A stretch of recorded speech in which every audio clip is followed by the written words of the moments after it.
வாங்க நம்ம carrot juice எப்படி பண்ணலான்னு பார்க்கலாம். இங்கே பாருங்கள், இது டெல்லி கேரட்டுன்னு சொல்லுவாங்க. மார்க்கெட்டில் இப்போ புதுசாக வந்திருக்கு பாருங்கள். நல்லா ஹைட்டாக இருந்துச்சு, ரெட் கலரில் இருந்தது. நம்ம நார்மலாக ஆரஞ்சு கலர் மாதிரி இல்லாமல் இது ரெட்டிஷாக இருந்துச்சு பாருங்கள். கட் பண்ணி ஒரு மிக்ஸி ஜாரில் போட்டுட்டு இதில் பால் வேணாலும் போட்டுக்கோங்க.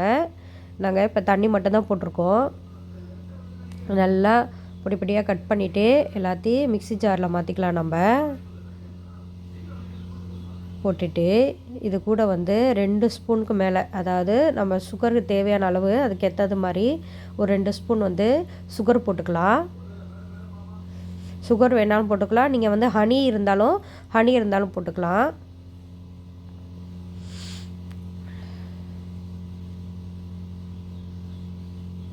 போட்டு நல்லா கிரைண்ட் பண்ணிவிட்டு ஃபில்டர் பண்ணி பாருங்கள். நம்ம ஜூஸ் ரெடி. இது ஹெல்த்தியான ஒன்று, எல்லோரும் காலையில் எடுத்துக்கிறது ரொம்ப நல்லது.